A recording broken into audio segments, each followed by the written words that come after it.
Chegamos na casa 8, agora aqui no nosso desafio, as 12 casas, e agora a gente vai tratar de um tema bem profundo. Temos material no Drive para quem quiser fazer o desafio com a gente, né? Isso. O material tá lá no Drive para você conferir o signo que você tenha nessa casa, o planeta que você tem ali. E temos o grupo Papo com a Astróloga, onde a gente está trocando uma ideia sobre isso, compartilhando as experiências e ouvindo vocês também. E esses vídeos do desafio, eles fazem parte do aquecimento, né, para o Destrave Astrológico 2024, que vai acontecer do dia 29, agora de janeiro, até o dia 2 de fevereiro. Então, para garantir a vaga, você se inscreve no link que tem na descrição. O que vai ter nesse Destrave, Flávia? A semana do Destrave vai ser para destravar a sua interpretação. Então, a gente vai ter uma série de vídeos que vai te ajudar a entender onde você está errando, o que está travando a tua interpretação, como que você desbloqueia isso e como que você chega num método que realmente te leva para a interpretação astrológica. E, normalmente, essa casa, a gente tem uma dificuldade de identificação dessa casa. Então, às vezes, os alunos vêm para mim assim, nossa, eu não consigo entender o signo que eu tenho na 8, acho que eu estou estudando errado, ou que tem alguma coisa de errado que eu não estou entendendo. E eu sempre falo, não tem nada de errado. O que acontece é que a 8, ela é o setor da vida que fala das coisas inconscientes. Sim. Então, é nesse setor que a gente vai ter os signos e os planetas que a gente tem maior dificuldade, leva mais um tempo para a gente enxergar na nossa personalidade. Sim, acho que o inconsciente é muito aquilo que a gente guarda muito lá no fundo e ele não vai se revelar assim tão facilmente, né? Ele vai se revelando aos poucos. E é isso se a gente dá margem também para que haja essa revelação, né? Vale lembrar que como que a gente acessa o inconsciente? Bom, o inconsciente se manifesta independente de você conhecer ele ou não, de você ter ciência dele ou não, né? Uhum. Ele vai aparecer nos nossos atos falhos, aquela brincadeira que eu fiz que tem um fundo de verdade, aquela gracinha que eu faço me diminuindo. Ai, olha, como tá estranho esse meu cabelo. É uma brincadeira, mas no fundo tem uma questão de autoestima guardada ali. E ele é bem sintomático, né? Ele até te traz emoções, sentimentos que talvez você não compreenda e que só dando atenção a esses pontos, né, e tentando entender que você vai em busca desse inconsciente, e aí você consegue mais ou menos entender o que está acontecendo. E às vezes ele pode ser sintomático mesmo, de gerar questões de saúde, de gerar questões de ansiedade, de depressão, de várias outras coisas. E tem gente até que elabora essa questão mental também, né, psicológica, e se torna física, né, uma dor física no corpo, algum problema de saúde. A fibromialgia tem muito disso, né? A fibromialgia tem isso também, sim. Então, se manifesta, aparece. Então, aí é importante da gente entender esses assuntos inconscientes. E a casa 8 é uma grande porta para isso, né? As características que a gente tem ali são características que ajudam muito nessa tarefa. Acho que é uma casa quase que de cura, né? É uma casa, por isso, não à toa, ela também é associada à transformação. Porque é a partir do signo que está ali, dos planetas, que a gente realmente se transforma. Seguinte, eu tenho Áries nessa casa 8. Tá? E o signo de Áries, para mim, pensando por esse lado de ser uma casa de difícil identificação, começa que Áries, para mim, sempre foi difícil entender a iniciativa ariana. Para mim, é difícil pensar como que a pessoa age sem pensar. Como é que é isso, gente? Ainda mais que eu sou aquariana, né? Então, tudo passa pela minha cabeça. Não tem como, para mim, é inviável agir sem pensar. Eu queria pensar sobre o agir sem pensar. E não é assim que funciona, né? Então, eu sempre achei complicado entender como que Áries tem essa iniciativa assim tão instintiva. E, ao mesmo tempo, da onde que tira tanta energia? Da onde que consegue fazer tanta coisa? Como é que consegue estar sempre tão ativo? E essa questão, assim, a gente conversando, eu falando com a Lu, que eu sempre percebi que eu buscava muito essa coisa da extroversão, de ser ativa, de fazer as coisas e tal, mas às vezes até com uma coisa meio que me cobrando a fazer isso.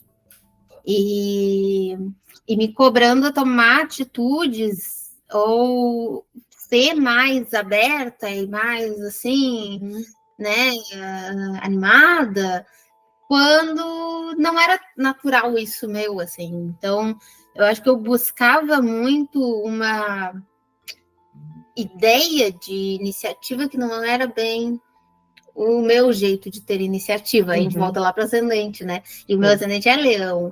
Eu tenho essa, como a gente falou lá na casa 1, eu tenho essa iniciativa empolgada com as coisas, só que eu não tenho aquela energia de, nossa, vamos fazer uma trilha, e no final da trilha a gente surfa, e depois de surfar a gente, não, sabe? Ou faço a trilha ou surfo. Que uma coisa é espontaneidade, alegria, e outra coisa é, como é que tu tinha falado? Euforia, né? Que é a diferença. Sim. E eu fiquei pensando, né? Ser eufórico é totalmente diferente de ser feliz ou alegre, extrovertido, animado, né? A euforia, ela é muito... na verdade, a alegria, o impulso, tudo é muito momentâneo, né? A euforia, ela se... dissipa. Não, ela tá ali, se dissipa no sentido de ficar mais tempo, de entrar até num estado meio que de delírio sobre aquilo ali. Que muitas vezes é o desafio do Ares, achar que ele pode fazer e depois ele percebe que não vai dar. Ali eu percebi que eu estava indo muito para um lado desafiador de Ares, assim, enxergando, mirando no desafio, né? Que não é isso. Eu preciso mirar numa energia boa desse signo, né? Encontrar essa leveza, não necessariamente algo extrovertido, muito aberto, muito eufórico, agitado, eufórico, muito animado, eufórico. Sempre no excesso. Mas encontrar, aí me deu uma bela sacada, porque Ares também fala de eu. E eu pensando, nossa, eu não tinha pensado que eu posso trabalhar muito essa casa se eu passar a me ouvir ao invés de tentar entender lá fora, né? Sim. Ao invés de tentar assim, deixa eu fazer igual aquele cara que é super animado ali, deixa eu ver o que ele faz, como é que ele tem aquela empolgação toda. Não, olhar para mim. O que me deixa bem, ao invés do que supostamente deveria me deixar bem, né? Sim. Então, me veio essa sacada de Ares. E aí é o que eu digo para os alunos sempre, a gente está sempre aprendendo do nosso mapa. Porque há uns anos atrás eu estava trabalhando muito, por exemplo, a minha independência, com essa energia ariana, né? Agora, Lua tem câncer, né? E aí, eu acho também, não sei se porque câncer pega a minha 12, que também é uma casa mais inconsciente, mas eu acho que câncer também é um signo difícil de entender. Principalmente, primeiro que ele influi, acho que bastante no emocional, quando tu tem, talvez na casa 8. Então, até tu parar até tu encontrar o ponto ali que, olha, pode ser um pouco disso e ter um norte sobre isso, tu não vai perceber muitas coisas sobre o que tá te trazendo aqueles sentimentos, aquelas emoções. O meu, esse câncer na 8, no caso, eu puxei muito para o lado da família e aquela coisa de tu não entender muito bem e deixar com que as coisas fiquem ali e não trabalhar elas. E o emocional por si só é uma coisa muito subjetiva, né? É bem difícil. Como é que eu entendo o emocional? É aquela coisa de... ele, de fato, ele gera uma transformação muito forte quando tu passa a entender que, olha, eu preciso disso, porque eu não posso mais negar isso, né? Então, meu câncer na 8 da família, eu vivia muito longe da minha família, durante 15 anos eu vivi longe. E isso influenciava extremamente no meu emocional, no meu psicológico. Não que eu não soubesse que aquilo estava cutucando, né? Que eu quisesse estar perto e tudo mais. mas sempre vinham outras coisas do racional ali, do ego, né? Na frente, não, é porque estou preocupada com isso, ou é por causa disso, é por causa daquilo. Claro que tudo não vai se resolver nessa questão da casa 8, né? Tem outras coisas também que influem. Mas a partir do momento que tu para olhar isso, e aí tu vê, nossa, eu posso resolver isso de alguma forma. Então, para mim, estar perto, por exemplo, da minha família, foi uma questão muito importante para uma recuperação. E é interessante porque, assim, eu já fiz alguns mapas com essa casa 8 em câncer, e a pessoa, ela vem para mim dizendo assim, mas, Flávio, eu não vejo a família tão importante assim na minha vida, só que ela tá incomodada de não sentir que a família... Ou seja, no fundo, é importante, tem uma coisa cutucando ela, mas que ela, seja porque ela ganhou a independência dela, mora em outra cidade, ou de alguma forma ela se afastou, ela acha que ela não é tão próxima quanto ela deveria. Mas só o fato dela estar se cobrando estar próxima já nos diz alguma coisa. Muita coisa, né? E principalmente tu sente como se tu, depois que te afasta, por exemplo, no meu caso, tu não pertencesse mais ali. Então, quando tu volta para fazer uma visita, passar uns dias, não é a mesma coisa. Tu quer, de fato, fazer parte do convívio daquelas pessoas. Então, era uma coisa que, para mim, eu ia 1, 2 vezes no ano, e aí sempre pensando naquilo. Chegava sempre algum momento que eu pensava, nossa, quantas vezes mais eu tenho para ir lá e ver meus pais até que tudo se acabe. Aí tem também, né, esse pensamento... Tem o medo da perda, né? Exatamente. A perda é sempre uma constância nesses pensamentos que vêm e vão, vêm e vão, vêm e vão. Só que isso é uma coisa que aí tu guarda. Não, mas agora não tem como resolver, vamos tocar em frente. Só que faz... racional e ganha espaço. Ganha espaço e toma aquele espaço e bloqueia, né? Esquece isso, só segue o que tá fazendo. E não, aí vai te dar inúmeros sintomas, isso daí. O que me fez mesmo foi ir no psiquiatra e ele falar que era, de fato, porque ele fez aqueles testes que ele analisa, que eu tinha até te falado. Que tem o colérico, não sei o que. Os temperamentos. Os temperamentos. E aí ele falar que, de fato, eu era uma pessoa que necessitava estar perto da família, que isso, de fato, ia me gerar uma cura ali de uma certa dor, né? Não vai gerar cura total, mas gera uma cura de uma certa dor. E que é muito importante, que é a raiz. É que gera o acolhimento que o câncer fala, né? E aí gera essa sensação de eu tenho um colo, eu tenho um pertencimento, eu tenho um cuidado aqui. E aí a questão do despertar também, depois de um tempo da questão materna, que eu tinha te falado, que para mim, durante até meus 29, 28, por aí, era totalmente convencida. Foi a crise dos 30, que não queria ter filhos, né? E, no caso, depois desse estudo, autoconhecimento mesmo, tu vê o teu despertar, assim, materno, vamos dizer. Sim. E aí, bom, a gente falou, né, sobre aquilo que esse signo representa e que é mais difícil de identificar. Mas tem o que aparece indiretamente, que inconsciente é isso, aparece sem que a gente perceba, né, sem que a gente tenha consciência.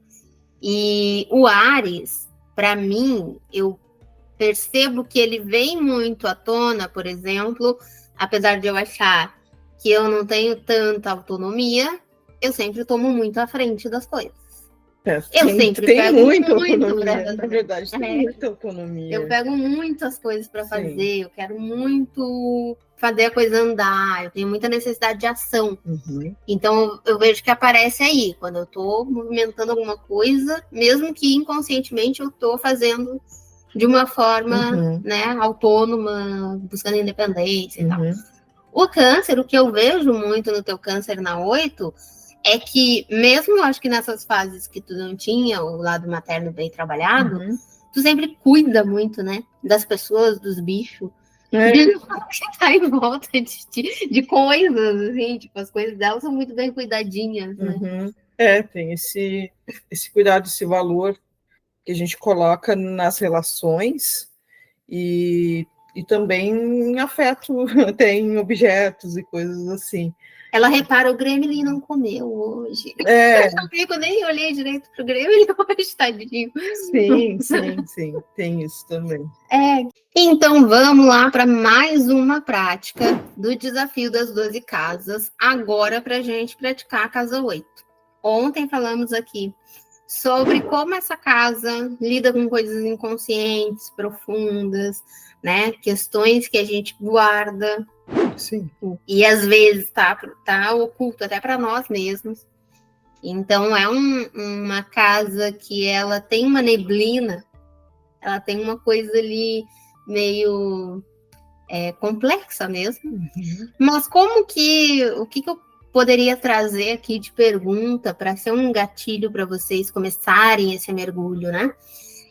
A gente pensar, quando a gente lida com o inconsciente, a gente está muito nesse processo de coisas que incomodam, de coisas que eu faço e não percebo, de coisas que saem assim fora do meu controle. Então eu quero que vocês analisem primeiro o que mais é difícil para vocês no signo que vocês têm aí. Então, por exemplo, tem Capricórnio lá na casa 8. Então, avalia de Capricórnio o que é difícil. Para mim, Flávia, toda vez que eu pego uma responsabilidade, parece que eu me planejo para fazer e não vai. Uhum. Tem uma crença limitante de que eu não consigo. Uma sabotagem. Chegar no poder, chegar no sucesso, fazer por mim. Então é aí que você vai começar a virar essa chavinha, mexer nisso daí.